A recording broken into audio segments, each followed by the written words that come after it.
or No, they're out of do my head. they just come out of your head? They're out of my head. All my old people, cats, and wine that people keep asking about. And they say, "Do you know these people?" And I say, "Well, if I spend a few months on my easel, I get to know them." But yeah, they're all out of my head. There's a few that remind me of people. Okay.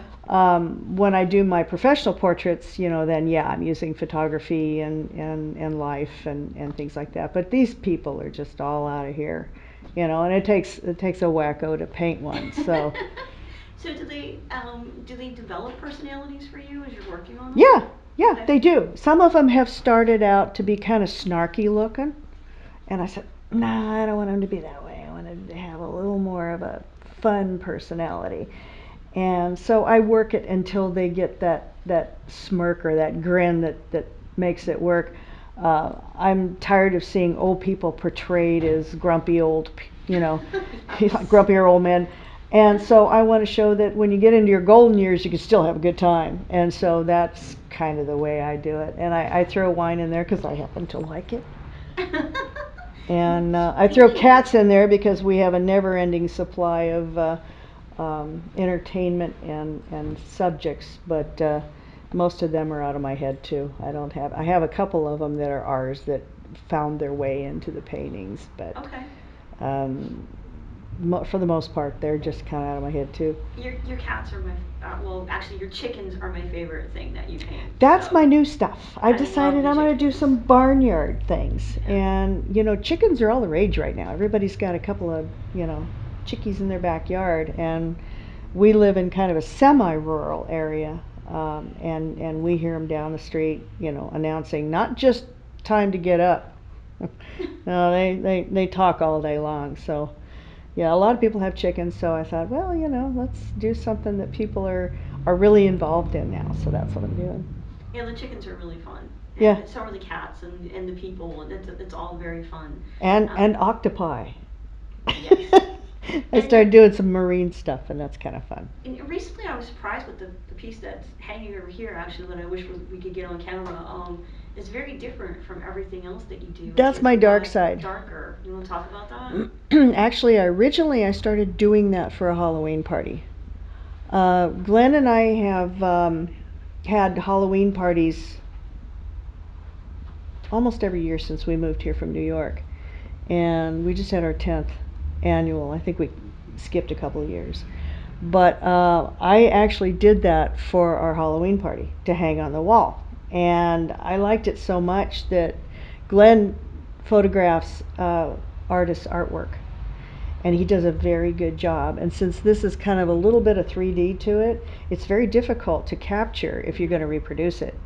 And he does a fantastic job with multimedia, which is very hard for most photographers to do Yes. when they're photographing people's art for reproduction. But that has been reproduced, and a few people have copies of it. But it's just kind of a fun picture. I've had it around a while now, and I'm willing to get rid of it or let loose of it. So It is really incredible. It really is. well, It's thanks. really fun, but it's really dark at the same time. Kind of You know. scary. Yeah, kind of creepy, kind of not. It's got a lot going on. It's really good. Um, So you mentioned wine, and I definitely want to get. I definitely want to let everybody know about the classes that you teach here. So you want to talk about that? Well, I call them teach the drunks to paint parties. I started doing the paint and sip parties back in 2009, and I originally thought that it was just it was, hey, that's a great idea. I think I'm going to do that. So I Googled it, and I thought, is anybody else doing it? And I found a gallery in Dallas or Fort Worth or something out there in Texas that was doing a similar thing.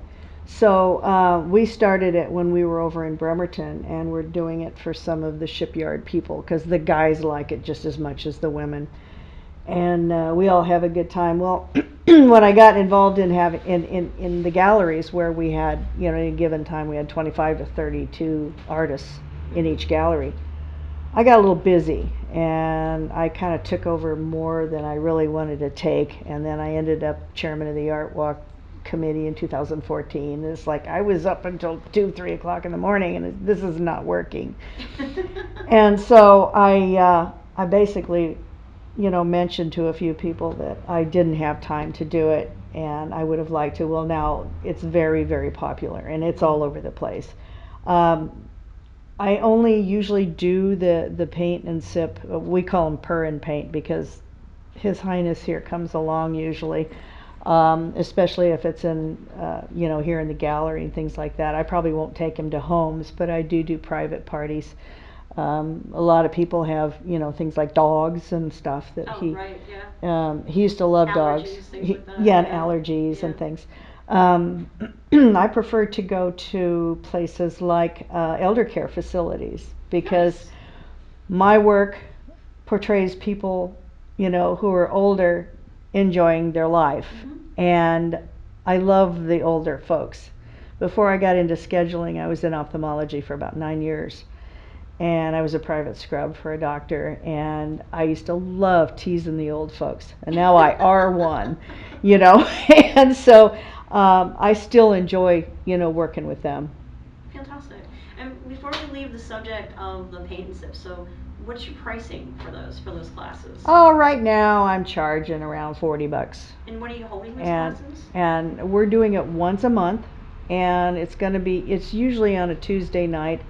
um, Louis got the calendar, so he's pretty much the keeper of the dates, providing I'm available and there's nobody else renting the facility. We'll throw it out there, and we'll usually put up a notice on Facebook, that we're going to have a purr and paint. Okay. And when we do that, I hopefully try to get the painting up there. So Most keep of an eye my out for stuff. the 724 page, and that's Yes, where the you'll find it. 720 Studio Okay. 724.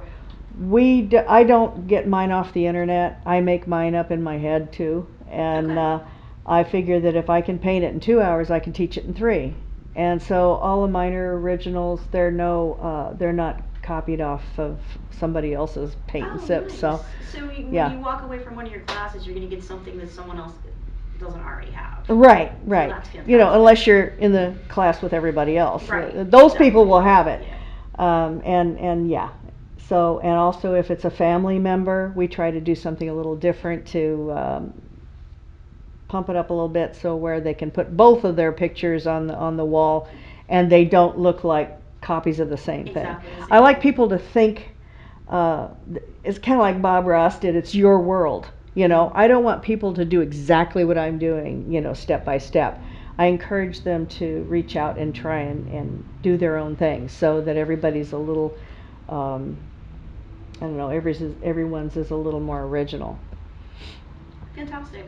Well, I really appreciate you and Magic taking the time to sit down and talk today and let everyone out there who already knows you know a little bit more about you, and the people who haven't become familiar with you or Magic, the fantastic famous He's internet been cat. purring through the whole thing, so I think he enjoyed it He's a too. good guy. So thank you both very much. Okay, thank you.